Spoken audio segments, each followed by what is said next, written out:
As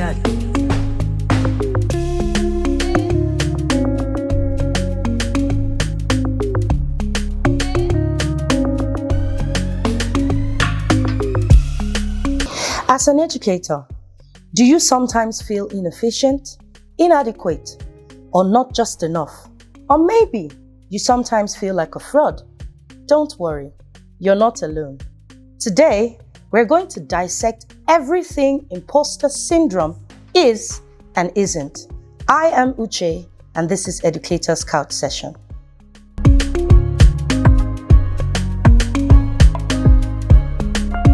So, of course, today I have with me the delectable Mrs. O. So, I'm calling her my co-host now because, of course, you're going to be seeing a lot of her. I'm super excited to always do this with her, especially to talk about this imposter syndrome. I've heard her speak about it, and oh my goodness, it blew my mind. Welcome, Miss O, once again to Educator's Couch Session. You're already part of the family, so so get used to it. I'll try. Okay, so today we're going to be talking about something which I know you are very passionate about, imposter syndrome, because I know you also mentioned to me like a few months ago that you sometimes feel, when you said it to me, I was like, Miss O feels this way. So who am I really? So we just want to know this imposter syndrome, because trust me, Miss O, there are a lot of educators who don't even know what it's about. Do you understand? So you find out that they can't even strive to be better at work, or even if there's an opening in their school, for maybe teaching position, lead teachers, they just tell themselves, I can't do it. So just tell us, imposter syndrome. I'm sure some people have heard about it, some people haven't. Tell us what it is about, actually. Okay, in very layman's terms, it's when you feel like a fraud. It's when you are unable to embrace achievements. It's when you do not think you are qualified good enough. Take on a role. And sometimes, and I'm going back to that one on achievement, it is when you've done something remarkable and then you suddenly shrink, telling yourself, that couldn't have been me. Wow. And it happens to the best of us, really. Okay, so for people who are going through that, right? I know there are a lot of motivational speakers who will tell you believe in yourself, but I think it actually goes but I think it actually goes beyond just believing in yourself. So speaking from experience, right? How is it something you still feel, or have you overcome it? And if you have overcome it, how did you overcome it? If it's something you still feel, how are you dealing with it?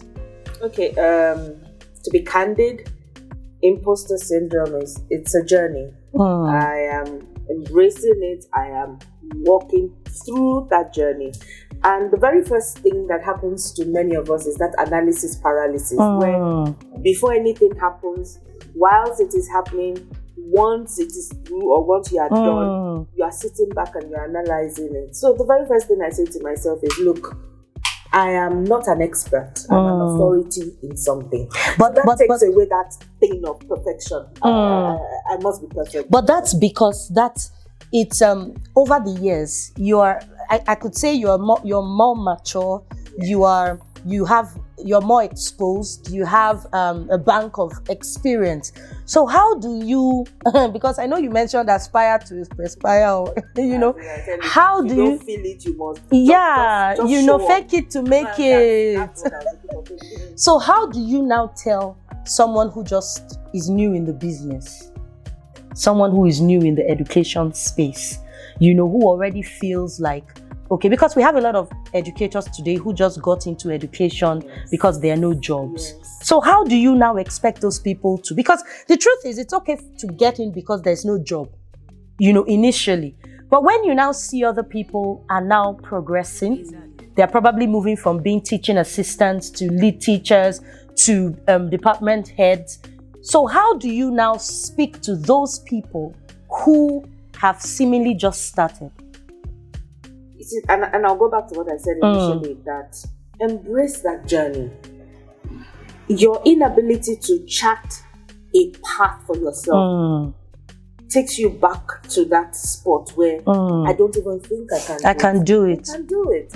Be open to feedback. So put yourself and create a system around yourself that allows you to get feedback immediately and you process it.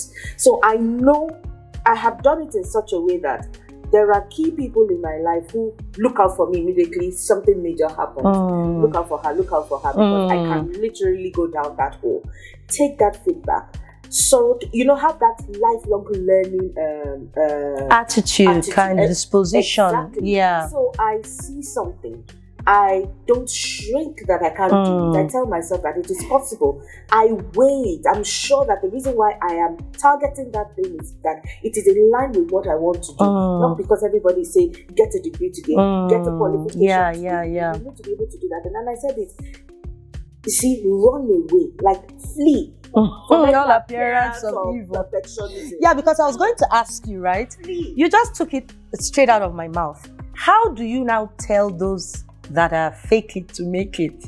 Because there are a lot of people packaging. No. What if you have those kind of people in your team? So for instance, that's where the feedback comes in. You see, if I'm your boss, I have placed myself in a position where I can speak to you. I literally help you to delay if there's really so you can easily tell. Yes. Why are you doing this? There is a place for appearance, how you look, but there is a place for, what, I do not know, because you can only feed from a place of hunger. If you go to a spot and you seemingly look full, nobody's going to offer you anything to eat. So how are you in a place where you are open to someone saying to you, you have a gray area? This thing comes a lot. I wish a lot of supervisors, bosses, bring this aspect into their appraisal charts. In the essence of saying, this is how your year has been. These are the gray areas. I noticed that this happens when this you can do. I mean, look at it. We have lots of people. Recently, I was reading that Michelle Obama struggles with, you will not believe it, struggles with imposter syndrome. And it is something that is very, very peculiar to high achievers, the creative minds, people in leadership positions. Okay, so are you saying that, so what I'm hearing basically is you're saying that they're trying to keep up, right? But they struggle. That the world has put for them. First and foremost, define yours. I'm not saying live in such a bubble that you don't know what's happening out there. But I'm okay to say, like I said, I'm not an expert. I'm an authority in this. I understand that there is a process. I do not know everything. I am a boss. I'm a leader in this position. I surround myself with the best. Imagine I'm a head of school and I suddenly want to be the head of finance. I'm intimidated because my primary head or my earliest is doing very well. Yeah, you make me look good by doing your work. So I don't want to finish a management meeting and I'm sitting back there. Did you hear how Miss Uche analyzed that EYFS? Mrs. O, maybe it's time for you to go and brush up. I don't need that. If there's any gray area, I can actually sit down with you and say, okay, I heard you say, what? Yeah. I can't be everything. It's impossible. Yeah, true. Very impossible. Okay, so don't go anywhere. The conversation will continue in just a bit.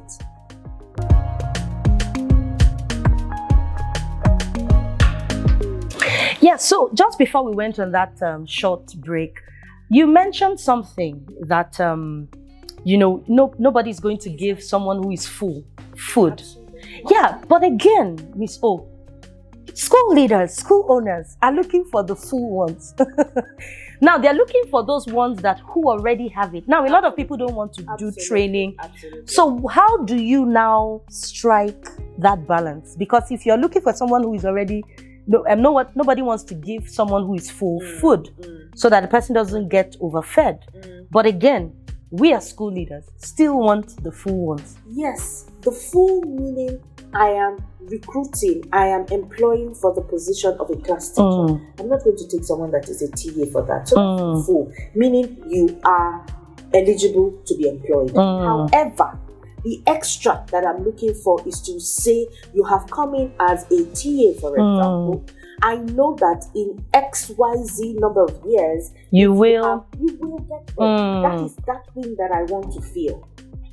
Do you understand? Yeah, so there is that barest minimum. There's that basic requirement to feel a position that I need. But I don't want someone who is a TA coming to me looking for true. It will not work. How am I supposed to feel that? Exactly. Yeah, true. Honestly, have I interviewed people that came in for the position of a TA? And then I know they can be a teacher, but they came in with that low self-esteem. Some even come for caregiver positions. I've seen I've seen some people who actually have it could be a diploma or even a BSc, and then they tell you even if it's caregiver, even if it's, and I'm like, really, how do you see yourself?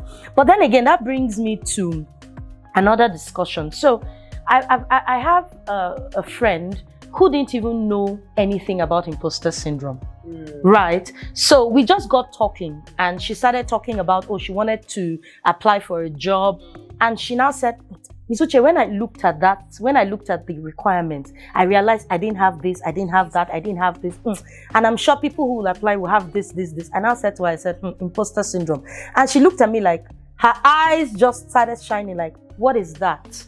So how do people then identify that they're in that WhatsApp group? It's interesting that you mentioned this. I'm a school leader, but I'm not a regular school leader. I have 10 years working experience in the corporate world till I decided to change careers to education. Immediately I decided to change careers to education. I didn't go the regular path. I went and I did an executive MBA because I knew where I was targeting. I'm not going to be in the classroom. I have the business skill to run the school as a business. However, I'm not ignorant of the fact that I need education. Exactly. So I have qualifications in that area, but I have not lost my 13 to 15 years experience of running a business. So it is easy imagine me going when it was time to, when I was, when they were recruiting for that position, going in feeling disadvantaged because, I didn't go to, I didn't study education. You didn't do PGD and all of that. No. The edge, I knew what I was coming for. That skill, because the truth is, when you sit in the position as a head of school, not a head teacher, as a head of school, I have you run everything reporting to me. I have profit and loss accountability. I have strong early years and primary. What is that? Or and then if you exactly. If you opt for secondary, and I have my admin person, and I sit back and I run the show from my seat because I know when it is time to pull information on academics. I know the buttons to pull. When I need to look at my balance sheet and look at my trial balance or profit and loss, I know what to do. That's it. So a lot of people are going in not fully under. If you check information for employment sometimes when companies are recruiting, they put there, this will be an added advantage. Not that you shouldn't apply. True. Not that you shouldn't apply. True. Like we just said, we've sat down in places and we've sat down with people, we've interviewed people, and you know from the very first time that person sat down, you're going to employ that person. True. Because you can see. True, you can see. The ability to forecast and predict and see. So it's for you to say, you know what, if I bring you in as a teacher, I'm going to set you up for failure. However, can I show you something? Come in as a teaching assistant. I can guarantee you that if you do XYZ in 3 to 4 years, you can become a team lead and chat it. So if you, and what happens to a lot of people is sorry to cut you short. So can that help to? That's where I'm going. Yeah, exactly. You see, and that's why I said chatting the career path. Let people take ownership of that vision. Let them see it. So that every time something happens such that there's a failure somewhere, I'm quick to go back to that thing that says, this is who I am. I'm an educator. Yes, I had a bad day. It doesn't define who I am. It is just a stone. It is just a bump on the road. But many of us don't have that circle. Many of us don't have a coach. Many of us, and sometimes a coach is not someone only. It's just someone trustworthy, like an accountability person. Don't do this. If you do this, this will happen. And someone who is honest enough to tell you, you know, you're wasting your time in this or this career. You need to change. Move. Like I knew that if I didn't leave the corporate world, I would be biting my fingers today. Was it easy? Absolutely not. I entered and I knew that I was in trouble because I am not a teacher. How am I going to live working in 9 to 5 in a regular corporate defined environment to coming into teaching that the only experience I have is teaching Sunday school on Sunday? Wow. And that could have been another factor that would have just made you say, you know what, this is not. And I think a lot of people it's something that it's not always, it's not regularly spoken about. So a lot of people I'm feeling I don't feel because another word for imposter syndrome is lack of confidence. Yeah, I was going to say that. I was going to say, where do we link lack of confidence with imposter syndrome? You're bringing it down. So you need to use the big syndrome. It's big, but you see it's just alias. Lack of. So when I saw the word, because I had to actually go read it up, you know. So when I saw the word fraud, I was like, isn't that too deep? I'm like, isn't that too deep? Like being a fraud. So how do I have imposter syndrome, right? And be a fraud? Does it mean that I'm probably going to lie about qualifications I have just to get the job? Do you understand? You know, as I just said this, and apologies to those who don't understand pidgin English. When you say imposter syndrome, when you say equals or AKA fraud, another one is AKA maybe this. Did I really do it? No, because one thing that has helped me over the years is I document my achievements. It is not me tooting. Did you guys get that? She documents her achievements. Wow. It's not me tooting my horn. It is me knowing what to fall back on when it is a syndrome. It's literally like you are having a multiple personality. So you need disorder. to remind yourself. So it's kind of your self-motivating, self-encouraging affirmation. Nobody's going to do it for me. True. I sit back and I mean I'm looking at. I remember we just finished this academic session. The last day of the term was one of those days. I just realized as I was driving home I know. I was going very mute, very quiet. And I snapped out and I said, no girl, no. This is with all sense of humility. And I'm quick for each one. I look out for the people that helped me. I will not forget to say thank you to my team. I couldn't have done this alone. So I keep saying to them that I'm not patronizing you by saying thank you.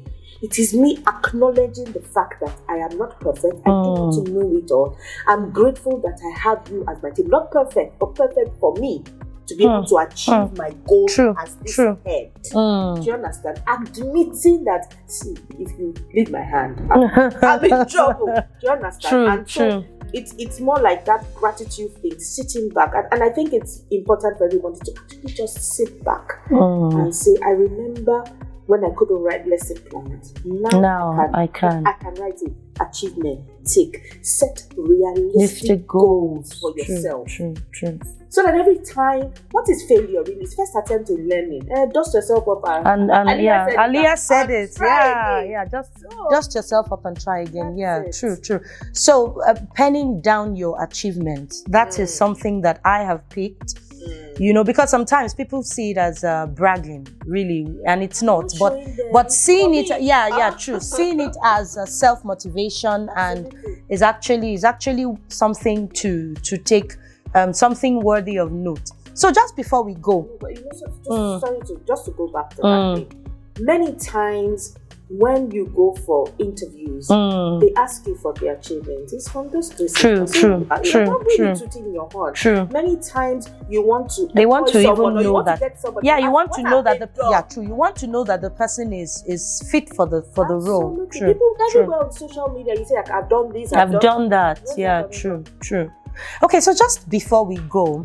What are some things that, because like some people, like I said earlier, some people are listening and they're wondering, some people actually are saying to themselves, so that means I actually have imposter syndrome. So what are some tips basically, or some things that would let you know that, you know what, I might be tilting to, because sometimes it gets really bad.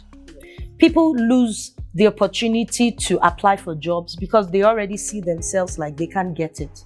So what things can you say we should actually look out for that directs us to I might be on that path? You see, when that self-doubt, when that self-doubt, when it comes in and you start to question things, the very first thing you say to yourself is, what's the worst that can happen? You see, when you don't address the worst thing that can happen, you live in the prison of fear. What's the worst that can happen? They won't take me for the job, but it won't mean that I didn't try.